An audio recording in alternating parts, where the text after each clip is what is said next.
Assalamualaikum warahmatullahi wabarakatuh. Baiklah, kami dari kelompok 1 akan menjelaskan tentang metode penilaian kebutuhan pangan dan gizi pasca bencana. Dan berikut ini adalah nama-nama dari anggota kelompok kami. Bencana merupakan suatu kejadian yang berada di luar kendali manusia. Bencana itu sendiri kita tidak tahu kapan dan dampak atau kerugian yang akan terjadi. Posisi wilayah Indonesia secara geografis dan demografis rawan terjadinya bencana alam. Di samping bencana alam, Indonesia memiliki potensi munculnya bencana alam akibat ulah manusia sebagai resiko dari beberapa kegiatan yang memiliki potensi timbulnya bencana. Antara lain yaitu seperti penebangan hutan yang tidak terkendali, pembakaran hutan, proses industri, dan sebagainya. Sedangkan bencana alam sendiri antara lain seperti banjir, longsor, dan pencemaran lingkungan dan sebagainya. Salah satu permasalahan yang sampai saat ini masih dihadapi dalam upaya penanggulangan bencana yaitu pemenuhan kebutuhan dasar bagi masyarakat dan korban bencana. Kebutuhan dasar tersebut yaitu kebutuhan pangan yang terkait dengan pemenuhan nilai gizi yang memenuhi standar minimal terutama pada kelompok rentan akibat rusaknya sarana pelayanan kesehatan, terputusnya jalur distribusi pangan, dan rusaknya sarana air bersih serta sanitasi lingkungan yang buruk. Kegiatan penanganan gizi pada tahap tanggap darurat awal yaitu dengan pemberian makan kepada pengungsi agar pengungsi tidak kelaparan dan dapat mempertahankan status gizinya. Serta pada tahap tanggap darurat lanjut dengan menanggulangi masalah gizi melalui intervensi sesuai masalah gizi yang ada. Dalam penilaian pangan yang dipilih harus awet atau tahan lama, padat gizi, mudah diolah, memenuhi kebutuhan vitamin dan mineral, dan aksesibilitasnya tinggi untuk kelompok sasaran. Pada tahun 1977, pangan yang diberikan berupa beras, kacang-kacangan, ikan asin atau teri, dan gula yang dikemas dalam kemasan plastik untuk per orang per hari. Pangan pokok yang menjadi andalan pada saat bencana di Indonesia adalah beras dan mie instan. Pemenuhan energi dari pangan pokok sebesar 60% dari total kecukupan energi penduduk. Komposisi jumlah beras dan mie instan yang dibutuhkan dihitung dengan perhitungan konsumsi beras dan mie instan sebesar 6:1. Kandungan energi beras dihitung sebesar 3,5 kilokalori per gram dan kandungan energi mie instan dihitung sebesar 4,5 kilokalori per gram. Selanjutnya penanganan pangan dan gizi kondisi darurat bencana di negara Myanmar. Bencana yang terjadi di Myanmar menjadi tantangan pada tercapainya aksesibilitas pangan.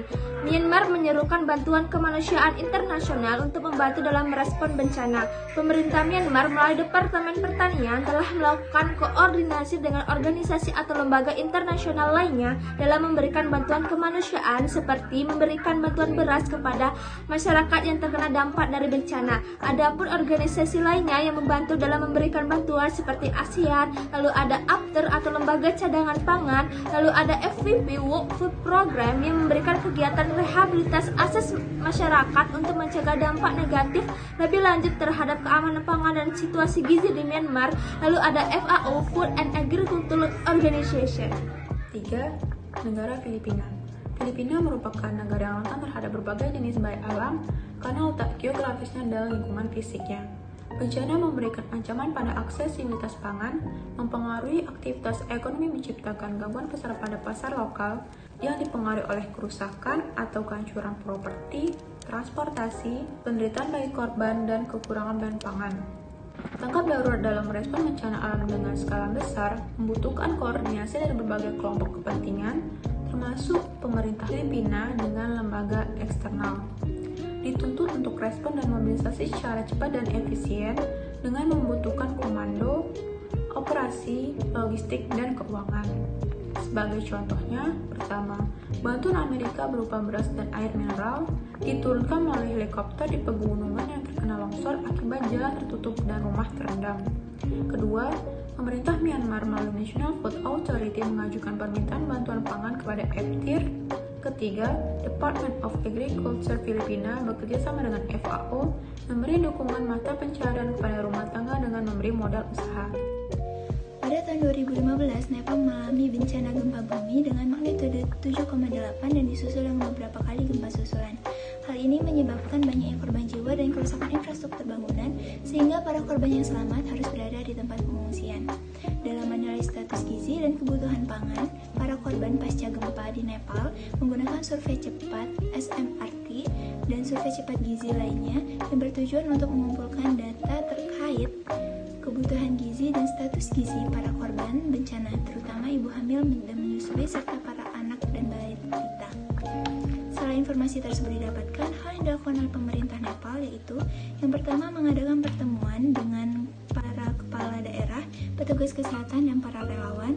Yang kedua memberikan penyuluhan kepada ibu hamil dan menyusui serta kepada kelompok masyarakat lainnya. Dan yang terakhir menganalisis data sekunder yang didapatkan dari berbagai macam sektor terkait dengan gizi. Gagasan ilmiah yang kami usulkan bersumber dari salah satu program USAID yang merupakan badan independen dari pemerintahan Amerika Serikat yang bertanggung jawab atas bantuan untuk negara lain di dunia. Salah satu programnya yaitu Infant and Young Child Feeding in Emergencies. Poin utama dari program ini adalah promosi pemberian ASI eksklusif hingga 6 bulan dan dilanjutkan pemberian ASI hingga 2 tahun. USAID menjelaskan 3 jenis informasi gizi yang digunakan untuk memantau gizi dalam krisis darurat. Yang pertama yaitu survei data melalui metode SMART, di mana antropometri dasar, morbiditas, dan mortalitas dikumpulkan selama survei ini. Yang kedua yaitu melalui rapid assessment, di mana penilaian menggunakan screening lingkar lengan atas atau DILA. Dan yang terakhir yaitu program monitoring data. Gagasan ilmiah. Berdasarkan program tersebut, kami mengusulkan program yaitu eksklusif tent program atau tenda khusus.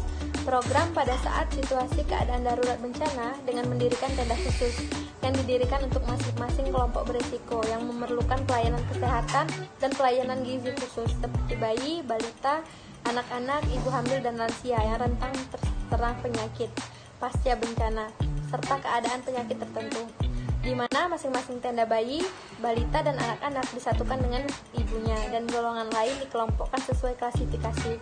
Setiap tenda disediakan tenaga pelayanan kesehatan, staf ahli gizi, pengasuh, dan tenaga relawan. Kegiatan dari program tersebut adalah sebagai berikut.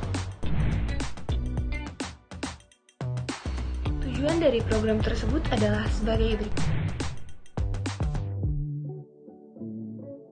Dengan adanya program ini diharapkan penanggulangan masalah kesehatan dan gizi di pengungsian dapat dilakukan secara menyeluruh, terpadu serta terkoordinasi baik secara lintas sektor maupun lintas program. Sekian penjelasan dari kelompok kami ucapkan wassalamualaikum warahmatullahi wabarakatuh.